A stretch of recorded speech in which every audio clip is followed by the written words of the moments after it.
Hello friends, आज अपन करने वाले हैं कला एवं संस्कृति का एक ऐसा चैप्टर जो एग्जामिनर का भी फेवरेट है और यहाँ से क्वेश्चन आते ही आते हैं 100%। तो फ्रेंड्स अपन शुरू करेंगे बिल्कुल बेसिक्स से समझते हुए कवर करते हुए पूरी क्लास कवर करेंगे फ्रेंड्स, जो कि एग्जाम के लिए बहुत इंपॉर्टेंट है। यहाँ से सवाल हमेशा आते हैं। तो शुरू करते हैं फ्रेंड्स बिना समय गवाएं। तो आज का अपना जो चैप्टर है वो है कि राजस्थानी भाषा एवं साहित्य, यानी कि राजस्थानी भाषा से संबंधित जो भी साहित्य और उनके साहित्यकार हैं उनके बारे में पढ़ेंगे, क्योंकि फ्रेंड्स यहाँ से सवाल आता ही आता है और सभी एग्जाम के लिए इम्पोर्टेंट है, यानी कि आरपीएससी और आरएसएसएमबी बोर्ड द्वारा जो एग्जाम कराए जाते हैं उनके लिए।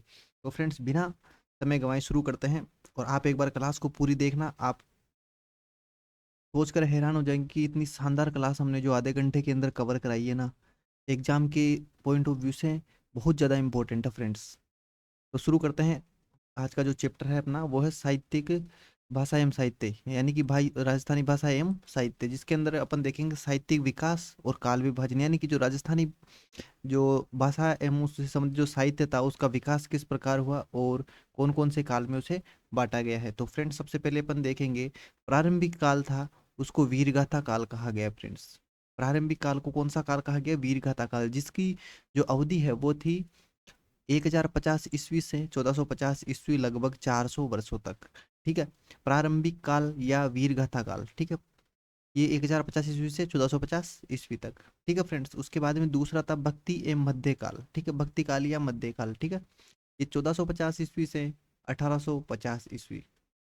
ठीक है, और एक था आधुनिक काल। ठीक है फ्रेंड्स, ये था 1850 ईस्वी से वर्तमान तक। ठीक है, तो मुख्य रूप से इन कालखंडों में बांटा है। अब इसको देखते हैं, इनके एक एक करके विशेषता देखेंगे। प्रारंभिक या जो वीर गाथा काल था उसमें वीर रस की प्रधानता थी। ठीक है, यो क्योंकि वो उस समय युद्ध का समय था और उस समय जो योद्धा थे उनको प्रोत्साहित करने के लिए वीर रस से संबंधित साहित्य लिखा गया और उनका हौसला बढ़ाया गया। ठीक है फ्रेंड्स, और आश्चर्यदाताओं की प्रशंसा, यानी कि इस समय जो साहित्य लिखा गया वो लिखा गया एक तो योद्धाओं के मनोबल बढ़ाने के लिए वीर रस प्रधान, है ना, और आश्चर्यदाता यानी कि जो राजा वगैरह होते थे उनकी प्रशंसा, जो मतलब कवि वगैरह होते थे इनके दरबार में, तो राजाओं की वगैरह इनकी प्रशंसा के रूप में लिखे गए जो साहित्य है उसको अ, वीरगाथा काल में माना गया है फ्रेंड्स। अब इसमें इसके जो प्रमुख उदाहरण है वीरगाथा काल के वो, अब इधर देखना, रासो ग्रंथ। ठीक है, बिसलदेव रासो द्वारा लिखा गया और पृथ्वीराज रासो द्वारा। ठीक है, रासो ग्रंथ में है बिसलदेव रासो और पृथ्वीराज रासो। ठीक है, और वेली, ये वेली वगैरह ये रासो ये क्या होते हैं, ये सब आगे अभी इसी क्लास के अंदर बहुत अच्छे से विस्तार से समझेंगे। बस आप साथ में बने रहिए और क्लास को पूरा देखना फ्रेंड्स। भक्ति एवं मध्यकाल, इसका समय था 1450 ईस्वी से 1850 ईस्वी। और इस समय भक्ति आंदोलन भी हुई है इस समय में, जिसमें सगुण भक्ति, निर्गुण भक्ति, और इसमें श्रृंगार काव्य, नीति प्रक काव्य। ठीक है, यहाँ पे वीरस की प्रधानता, वीरस काव्य, और यहाँ पे श्रृंगार और नीति प्रक काव्य। ठीक है फ्रेंड्स, अब इसके अंदर आता है वात, वचनिका, विगत, और इसमें जो संत साहित्य भक्ति मध्यकाल में जो संतों ने भी साहित्य लिखा था, जैसे दादू जी ने लिखा, मीरा जी ने लिखा। ठीक है फ्रेंड्स, तो इनको आगे विस्तार से पढ़ेंगे। बस यहाँ पे अपन एक बार बताता हूँ क्या पढ़ेंगे। उसके बाद में है जो 1850 ईस्वी से वर्तमान तक आधुनिक काल है, उसके अंदर राष्ट्रीय चेतना, यानी कि राष्ट्र के लोगों को जगाना, जागरूक करना, सामाजिक सुधार। ठीक है, आधुनिक गद्य एवं पद्य की विधाएं, इसके अंदर जैसे आता है नाटक आते हैं, उपन्यास आते हैं, कहानियां आती है, और आधुनिक जो कविताएं हैं वो इसके अंदर शामिल है फ्रेंड्स। नेक्स्ट, अब स्लाइड में देखेंगे राजस्थानी साहित्य। ठीक है, जिसमें है विधाएं और उनके उदाहरण। और friends exam point of view से मोस्ट इम्पोर्टेंट है, मोस्ट इम्पोर्टेंट, क्योंकि जो प्रश्न पूछे जाते हैं चैप्टर से 80% चांस है कि विधाएं और प्रमाणिक जो उदाहरण है वहीं से पूछे जाते हैं। तो फ्रेंड्स देखते हैं सबसे पहले वात। ठीक है, वात क्या होती है? ये देखिए, गद्य में लिखी गई कहानी या कथा। गद्य का मतलब होता है जो कविता रूप में नहीं होता है, एक गद्यांश के रूप में होता है। ठीक है, गद्य के रूप में लिखी गई कहानी या कथा ये किसी ऐतिहासिक, पौराणिक घटना या व्यक्ति विशेष पर आधारित हो सकती है, यानी कि किसी राजा के बारे में लिखी जा सकती है। राजा के जो ऐतिहासिक उसका काल है, युद्ध क्रम से लेके उसके जीवन से संबंधित उनके बारे में लिखी जा सकती है बात। ठीक है, अब बात के उदाहरण देखिए। सबसे पहले यह है अचलदास खींचीरी बात। ठीक है, अचलदास खींचीरी बात ये किसने लिखी? शिवदास गार्डन, शिवदास गार्डन। मूणोत नैणसीरी ख्यात, ये ख्यात है फ्रेंड्स, बात नहीं, ये ख्यात है। ठीक है, मूणोत नैणसीरी ख्यात, क्या ख्यात भी वात शैली में ही लिखी जाती थी। ठीक है फ्रेंड्स, ये लगभग दोनों सेम सी ही होती थी। तो ख्यात भी वात शैली में लिखी जाती थी। अब इधर देखिए, जो वात है, ठीक है, वात है ना, उसकी प्रमुख विशेषता इधर देखने की है, केवल गद्य में होती थी। ठीक है, पद्य में नहीं होती थी। इसका उद्देश्य इतिहास या लोक कथा को संरक्षित करना था। ठीक है, इतिहास या लोक कथा को संरक्षित करने के लिए लिखा लिखा गया है ये साहित्य। अब नेक्स्ट देखेंगे वचनिका। वचनिका क्या होती है फ्रेंड्स? यह गद्य और पद्य दोनों में, यानी कि मतलब कविता और कहानी दोनों दोनों उसके रूप में लिखा गया है। मतलब एक तो पद्य जो होता है उसको गायन शैली में होता है, जैसे गीत की तरह उसे गा सकते हैं, और गद्य, ये जो गद्य होता है ये एक गद्यांश की तरह, पाठ की तरह होता है, इसको पढ़ा जाता है। ठीक है, तो गद्य और जो पद्य है, इन दोनों का मिश्रित था वचनी का। ठीक है, इसमें लय यानी कि यति गति का ध्यान रखा जाता था। यह वीरों की कथा या प्रशस्ति होती थी। ठीक है फ्रेंड्स, ये गायन शैली से संबंधित था।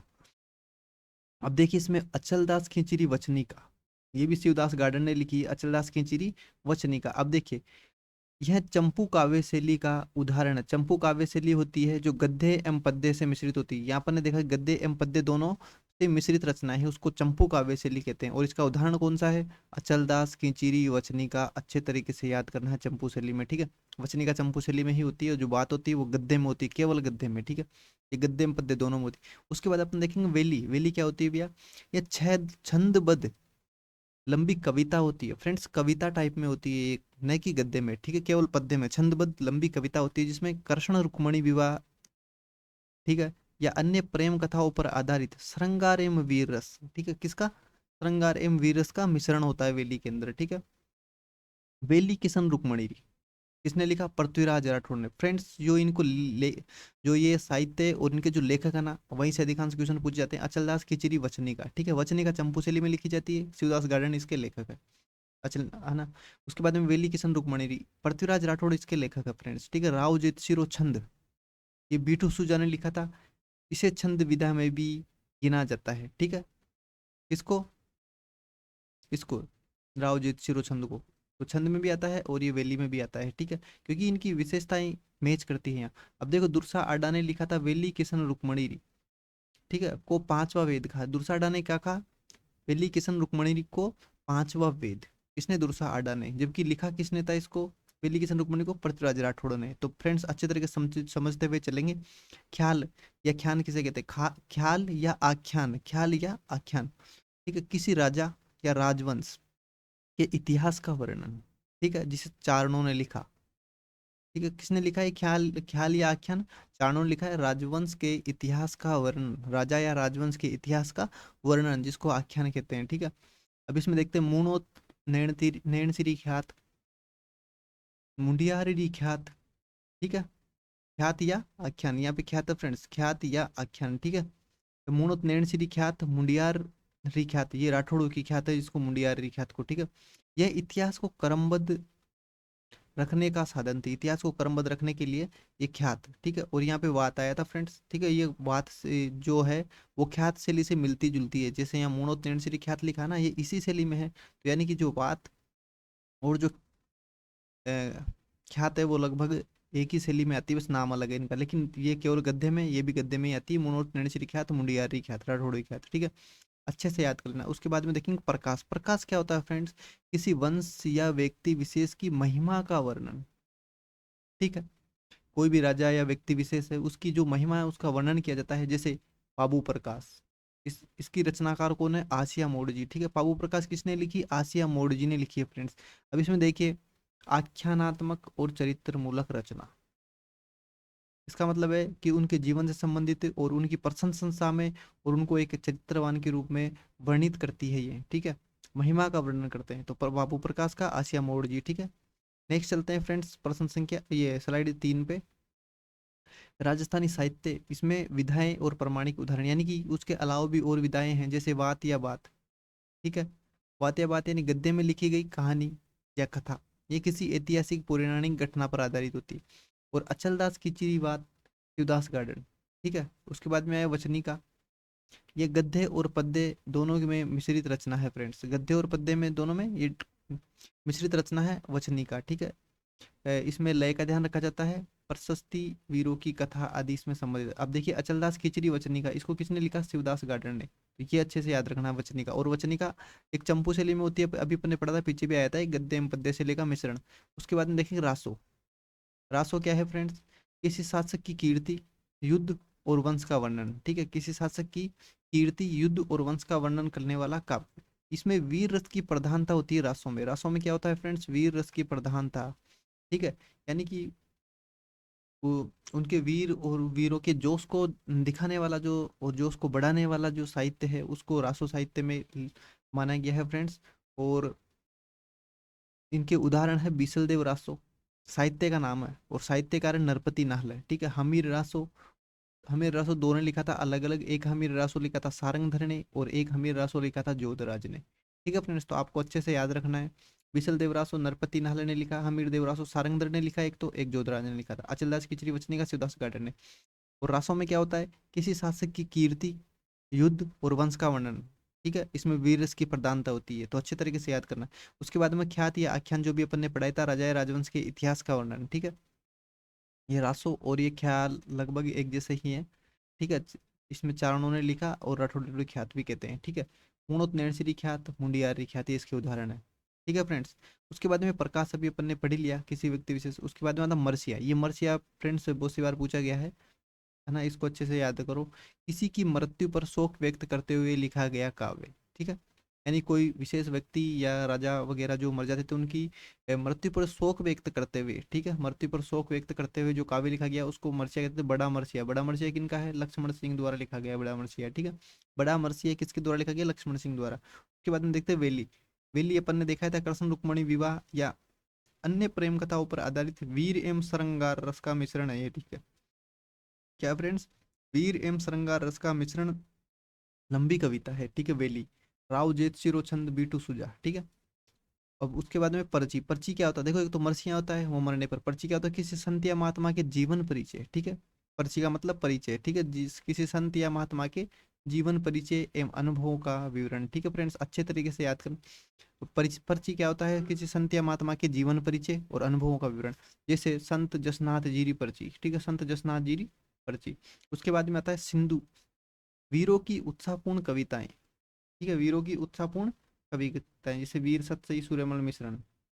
नेक्स्ट चलते हैं फ्रेंड्स, महत्वपूर्ण रचनाएं और उनके रचनाकार। यहाँ से भी प्रश्न आता ही आता है, और ये वो रचनाएं हैं जो किसी न किसी एग्जाम में एक प्रश्न में कम से कम आती ही आती है फ्रेंड्स। बहुत इंपॉर्टेंट है, बहुत इंपॉर्टेंट है। लेकिन इसको पढ़ने से पहले मैं आपको याद दिलाना चाहूंगा, अगर अभी तक आपने वीडियो को लाइक करके चैनल को शेयर नहीं किया है और सब्सक्राइब नहीं किया, तो फ्रेंड्स ये आपका ही चैनल है, और आपके लिए ही हम मेहनत कर रहे हैं फ्रेंड्स। तो अगर आप चैनल को सब्सक्राइब करके लाइक और फ्रेंड्स को शेयर करते हैं, तो उससे हमें और मोटिवेशन मिलता है फ्रेंड्स, और अब हम और अच्छा करने के लिए प्रेरित होते हैं। तो आपसे रिक्वेस्ट है कि चैनल को सब्सक्राइब करके बेल आइकन जरूर प्रेस करते हैं, ताकि हमारा नेक्स्ट वीडियो आते ही आपके पास नोटिफिकेशन पहुंच जाएगा। ठीक है फ्रेंड्स, बाकी आगे बढ़ाते हैं अपने इसको। महत्वपूर्ण रचनाएं और रचनाकार, तो फ्रेंड्स देखेंगे कानड़ प्रबंध जो रचना है, ये किसने लिखी? पद्म नाभ ने। ठीक है, लेकिन इसमें क्या है वो भी अपन देखते हैं, क्योंकि फ्रेंड्स अपन यहाँ पे एग्जाम ओरिएंटेड कुछ भी छोड़ेंगे नहीं। जो एग्जाम में पूछा था वो सारी चीजें अपन कवर करेंगे। ठीक है, कानड़ प्रबंध किसने लिखा? पद्मनाभ ने। ठीक है, और जालोर के शासक कानड़ दे। कानड़ दे कौन थे? जालोर के शासक। और अलाउद्दीन खिलजी की पुत्री कौन थी? फिरोजा की प्रेम कथा का वर्णन इसमें है, किसमें? कानड़ दे प्रबंध में। ठीक है, पद्मनाभ ने लिखा, और जालोर के शासक थे कानड़ दे, और अलाउद्दीन खिलजी की पुत्री थी फिरोजा, उनकी प्रेम कहानी है, कथा है, उसका वर्णन इसमें मिलता है। ठीक है, उसके बाद में नेक्स्ट आएगा पृथ्वीराज रासो, जिसको किसने लिखा? चंद्र बरदाई ने लिखा था। ठीक है, पृथ्वीराज रासो का विषय क्या है? इसमें है पृथ्वीराज चौहान तृतीय के जीवन, युद्धों और उनकी वीर गाथाओं का वर्णन इसमें मिलता है। किसमें मिलता है? पृथ्वीराज रासो में। ठीक है, पृथ्वीराज चौहान तृतीय अजमेर के। उसके बाद में वेली किशन रुक्मणीरी। ठीक है, इसको किसने लिखा? पृथ्वीराज राठौड़ ने। तो फ्रेंड्स ये जो पृथ्वीराज राठौड़ है, ये तो साहित्यकार थे, जबकि ये पृथ्वीराज चौहान है, ये राजा थे। ठीक है फ्रेंड्स, ये शासक थे। तो पृथ्वीराज राठौड़ ने डिंगल भाषा में लिखा इसको। किसको? बेली किशन रुक्मणीरी को डिंगल भाषा में लिखा, जो कि पश्चिमी राजस्थान की साहित्यिक भाषा है। और इसे दुर्सा आडा ने पांचवा वेद कहा है फ्रेंड्स, अच्छे तरीके से याद करना है। पांचवा वेद और 19वां पुराण कहा है। ठीक है, किसने कहा है? दुर्सा आडा ने। तो फ्रेंड्स ये पूछ लिया जाता है कि किसने कहा है, दुर्सा आडा ने। और किसको कहा है, बेली किशन रुक्मणीरी को, जिसको पृथ्वीराज राठौड़ ने लिखा था, ठीक है। उसके बाद में आता है राजियारा सोरठा। ये राजियारा सोरठा है फ्रेंड्स, इसका लेखक है करपाराम खिड़िया, करपाराम खिड़िया, करपाराम खिड़िया। और ये नीति काव्य का उत्कृष्ट उदाहरण है फ्रेंड्स, उत्कृष्ट उदाहरण नीति काव्य का, ठीक है। सोरठे, राजियारा सोरठा, इसका कवि कौन है, सेवक, कवि का सेवक वो संबंधित है, ठीक है। सोरठे राजिया, ठीक है, सोरठे राजिया कवि का सेवक को संबोधित है, ठीक है फ्रेंड्स। अभी इसमें देखेंगे वीर सत से, ये वीर सत से ही है, ये भी इंपॉर्टेंट है। सूर्यमल मिश्रण, ये बार बार बहुत सी एग्जामों में पूछा जाता है, वीर सत से सूर्यमल मिश्रण ने लिखे थे। सूर्यमल मिश्रण कौन थे, बूंदी के दरबारी कवि थे, यानी कि बूंदी के महाराज के दरबार में ये कवि थे। और 1857 की क्रांति के समय देशभक्ति, वीरता और जन चेतना का काव्य था ये। कौन सा, वीर सत से, यानी कि 1857 की क्रांति के समय लोगों को प्रेरित करने के लिए इन्होंने इस रचना, इस ग्रंथ की रचना की, वीर सत्से की, ठीक है फ्रेंड्स। उसके बाद मतलब मूणोत नैणसीरी ख्यात, बहुत इंपॉर्टेंट है, मूणोत नैणसीरी ख्यात है, और इसकी रचना मूणोत नैणसी ने ही करी थी। राजस्थान का सबसे प्राचीन ख्यात है ये फ्रेंड्स, क्या है, राजस्थान का सबसे प्राचीन ख्यात। और इसके बारे में एग्जाम में पूछा जाता है, राजस्थान का गजेटियर, राजस्थान का गजेटियर किसको कहा जाता है, मूणोत नैणसीरी ख्यात। मोस्ट मोस्ट इंपॉर्टेंट है फ्रेंड्स। अगर आपने अभी तक वीडियो को लाइक करके चैनल को सब्सक्राइब नहीं किया है तो फ्रेंड्स चैनल को सब्सक्राइब जरूर करें और वीडियो को लाइक करें, बेल आइकन दबाएं, जिससे कि आने वाली वीडियो की नोटिफिकेशन आपको समय पर मिलते रहेंगे। फ्रेंड्स नेक्स्ट चलते हैं, अन्य जो भी रचनाएं हैं और भी उनको भी पढ़ेंगे, क्योंकि फ्रेंड्स एग्जाम में आने वाले कोई भी प्रश्न अपना छूटना नहीं चाहिए, उसके लिए अपन पूरा कवर करेंगे, ठीक है। और अनावश्यक चीजें उनको अपन स्किप कर दिया है, मैंने इसमें इंक्लूड नहीं किया है। डोला मारूरा दुहा, इसकी रचना करी थी कवि कलोल द्वारा, ठीक है, कवि कलोल, ठीक है। डोला मारू दुआ की रचना किसने करी थी, कवि कलोल ने। ये क्वेश्चन अलग है फ्रेंड्स, इसने अलग से डोला मारू की करी थी, लेकिन जो मेन डोला मारू है दुआ है उसकी कवि कलोल ने करी थी। डोला नरवर, नरवर के राजकुमार थे, और मारवणी कौन थी, पुगल की राजकुमारी थी, उनकी प्रेम कथा है फ्रेंड्स, ठीक है। डोला नरवर के राजकुमार और ये मारवाड़ी पुगल की राजकुमारी थी, उनकी ये प्रेम कथा है। उससे पहले अपन यहाँ देखेंगे चेतावनी राज चूंटिया, ये मोस्ट इंपॉर्टेंट हो जाता है फ्रेंड्स। ये केसरी सिंह भारत ने लिखा था, ठीक है। चेतावनी राज चूंटिया किसने लिखे थे, केसरी सिंह भारत ने लिखे थे, जिसमें क्या थे, 13 सोरठे लिखे थे फ्रेंड्स, कितने, 13 सोरठे। और ये किसको भेजे थे, फतेह सिंह जी को, मेवाड़ के जो फतेह सिंह जी थे उनको भेजा, और उनको कहा कि जो लार्ड कर्जन का दिल्ली दरबार है उसमें जाने से मना किया इन्होंने, ठीक है, वहां जाने का विरोध किया। तो इन्होंने 13 सोरठे भेज करके फतेह सिंह जी को दिल्ली दरबार में जाने से रोका, ठीक है फ्रेंड्स, चेतावनी रथ चुंगुटिया। उसके बाद में आता बातारी फुलवारी, मोस्ट इंपोर्टेंट है फ्रेंड्स, विजयदान देथा की बातारी फुलवारी। और विजयदान देथा जी का दूसरा नाम बिज्जी भी है फ्रेंड्स। 14 खंडों में, ठीक है, राजस्थानी लोक कथाओं का संग्रह है फ्रेंड्स, 14 खंडों में, ठीक है। और जो विजयदान देथा थे, ये रूपायन संस्थान बोरुंदा से संबंधित है। विजयदान देथा थे वो जो रूपायन संस्थान बोरुंदा जोधपुर में स्थापना की उनसे संबंधित है, ठीक है। उसके बाद में आती है मोस्ट इंपोर्टेंट इस रचना है लीलटास। लीलटास ये कन्हैया लाल जी सेठिया की रचना है, लीलटास किसकी है, कन्हैया लाल जी सेठिया। और आधुनिक राजस्थानी काव्य का महत्वपूर्ण संग्रह, ठीक है, क्या कहा जाता है इसको, लीलटास को आधुनिक जो राजस्थानी काव्य है उसका महत्वपूर्ण संग्रह है फ्रेंड्स। और इसका अन्य रचनाएं हैं जो किनकी, कन्हैयालाल सेठा जी की, वो है धरती धोरारी और मिंजर, ठीक है। मोस्ट इंपोर्टेंट है कन्हैयालाल सेठा जी फ्रेंड्स, अच्छे तरीके से आपको याद करके जाना है, मतलब जो मैंने कराया है ना वो आप 100% याद करके जाना। मैं कह रहा हूँ पूरे विश्वास के साथ कि आपके क्वेश्चन बाहर नहीं जाएंगे फ्रेंड्स, ठीक है। और आप इसी जो सीरीज चल रही है इसको एक बार अच्छे से याद कर जाइए, और एग्जाम में आने के बाद आप खुद कहेंगे कि वास्तव में अच्छा कंटेंट उसके अंदर मिला है, और आपका सिलेक्शन जरूर हो जाएगा फ्रेंड्स। लेकिन बात यह कि आपको केवल पढ़ने से काम नहीं होगा फ्रेंड्स, इसके बाद इसका अच्छे से रिवीजन भी करके जाना है, और एग्जाम तक ही आपको याद भी होना चाहिए। उसके लिए है कि आपको भूलने से पहले ही रिवीजन करना है। उसके बाद में नेक्स्ट जो रचना है वो है मेघमाल, ठीक है फ्रेंड्स। मेघमाल की रचना किसने की थी, सुमेर सिंह शेखावत। किसने करी मेघमाल की, सुमेर सिंह शेखावत। अब देखिए राजस्थानी साहित्य में आधुनिक कविता का संग्रह, ठीक है, आधुनिक कविता का संग्रह, ये आधुनिक राजस्थानी काव्य का महत्वपूर्ण संग्रह है, और ये आधुनिक कविता का संग्रह राजस्थानी साहित्य में, ठीक है, क्या है, मेघमाला। किसने लिखी है, सुमेर सिंह शेखावत ने। उसके बाद में सगत रासो, रासो अपन ने पढ़ा था, रासो क्या होता है, ठीक है। ये सगत रासो गिरधर आसिया ने लिखा फ्रेंड्स, किसने, गिरधर आसिया ने। और इस पर आधारित है महाराणा प्रताप के जो छोटे भाई थे शक्ति सिंह, महाराणा प्रताप के छोटे भाई थे शक्ति सिंह, उनके जीवन पर आधारित है कौन, सगत रासो। और ये किसने लिखा, गिरधर आसिया ने, हमीर महाकाव्य, तो फ्रेंड्स हमीर महाकाव्य देखिए नयन चंद्र सूरी, ठीक है। हमीर महाकाव्य किसने लिखा? नयन चंद्र सूरी। और इसकी जो विषय वस्तु है वो है रणथंबोर के शासक हमीरदेव चौहान की गाथा है इसके अंदर, ठीक है। हमीर महाकाव्य में क्या है? तो हमीर महाकाव्य में हमीर कहाँ के हैं? ये रणथंबोर के शासक हमीरदेव चौहान की गाथा है। उसके बाद में बीसल देव रासो, ठीक है फ्रेंड्स। तो बीसल देव रासो की रचना किसने करी? नरपति नाहलन ने, ठीक है। और बीसल देव जी कौन थे? बीसल देव थे अजमेर के शासक थे। बीसल देव जिनका दूसरा नाम विग्रहराज चतुर्थ भी है। और उनकी रानी राजमती की प्रेम कथा है। बीसल देव रासो में क्या है? बीसल देव और उनकी रानी राजमती की प्रेम कथा है, जो कि अजमेर के शासक थे। नेक्स्ट चलते हैं फ्रेंड्स। अन्य जो इम्पोर्टेंट फैक्ट्स जो परीक्षा में बार बार रिपीट हो रहे हैं, ठीक है, और आगे भी रिपीट होंगे, उन तथ्यों को मैंने इस स्लाइड में लिया है फ्रेंड्स, ठीक है। तो इन तथ्यों को पढ़ने से पहले आपसे एक बार रिक्वेस्ट है कि अगर आपने अभी तक भी वीडियो को लाइक करके चैनल को सब्सक्राइब नहीं किया तो फ्रेंड्स चैनल को सब्सक्राइब जरूर करें। और साथ ही ये भी कमेंट करें कि आप किस एग्जाम की तैयारी कर रहे हैं और आपको वीडियो कैसा लगा। फ्रेंड्स ये वीडियो में ज़रूर बता के जाना, क्योंकि आपकी जो प्रतिक्रिया है उससे ही हमें ये मोटिवेशन मिलता है कि हम आपके लिए और अच्छा करें, ठीक है फ्रेंड्स। तो अब इस स्लाइड को पढ़ेंगे अपन।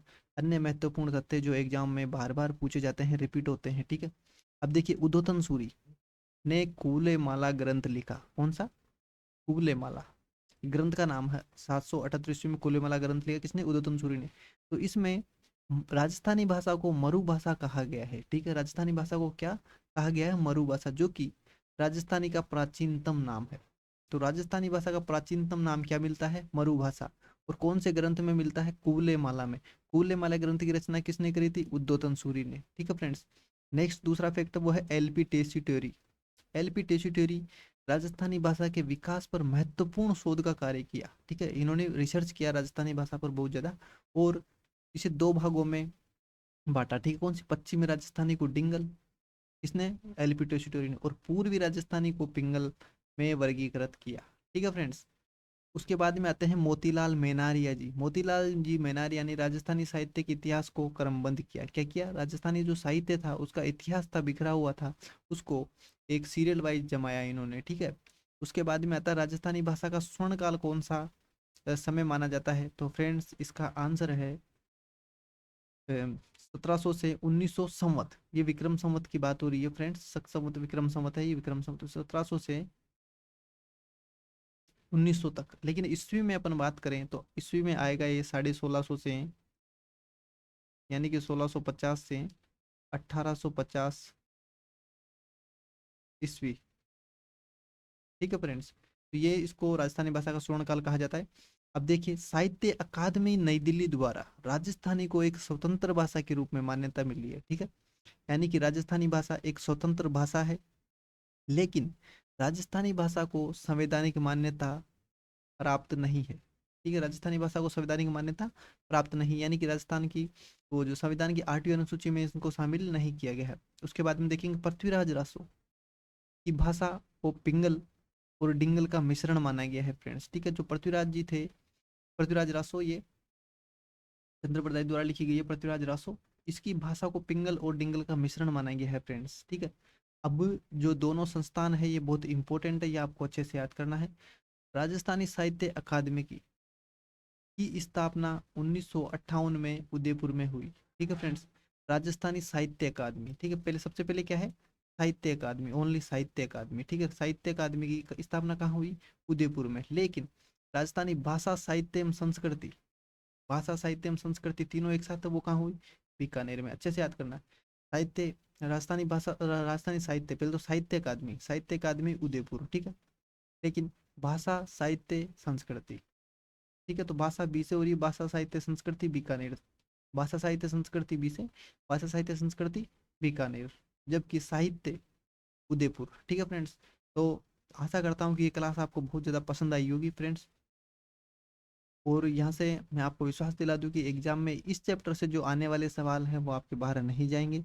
आप कैसे भी करके अगर अच्छे से इसको याद करके जाते हो तो आसानी से आपका पेपर सोल्व हो जाएगा फ्रेंड्स, और आप दूसरे एस्पायरेंट से आगे रहेंगे, ठीक है। और इसके साथ ही मैं आपको बताना चाहूँगा कि शाम को 7:30 बजे हमारी MCQ क्लास आएगी, इसी चैप्टर की डेली आती है। जो सुबह 9:30 बजे हम थ्योरी की क्लास अपलोड करते हैं फ्रेंड्स, 9:30 बजे सुबह, एवरीडे। और उसी सेम चैप्टर की शाम को 7:30 बजे एमसीक्यू क्लास अपलोड करते हैं, जिससे कि आप सुबह थ्योरी पढ़ करके दिन में उसका रिवीजन करके शाम को एमसीक्यू कर सके। ठीक है फ्रेंड्स। और उसके बाद में आप कमेंट करके जाना यदि आपको इसकी पीडीएफ चाहिए तो फ्रेंड्स। वैसे पीडीएफ की जरूरत पड़ेगी नहीं, क्योंकि आपको स्क्रीनशॉट में 4-5 स्लाइड है, आसानी से आप पढ़ सकते हैं। लेकिन फिर भी यदि पीडीएफ चाहिए तो आप कमेंट जरूर करना। और ये भी कमेंट करना कि आपको क्लास कैसी लगी फ्रेंड्स। ठीक है। और आपने हमारे अन्य वीडियो नहीं देखे हैं तो प्ले लिस्ट में जा करके वीडियो को जरूर देखें फ्रेंड्स। सारी वीडियो में बिल्कुल आनंद आने वाला, आपको पूरे एग्जाम ओरिएंटेड कंटेंट है फ्रेंड्स, जो आपकी सफलता के लिए बहुत जरूरी है फ्रेंड्स। तो मिलते हैं फ्रेंड्स नेक्स्ट वीडियो में। जय हिंद।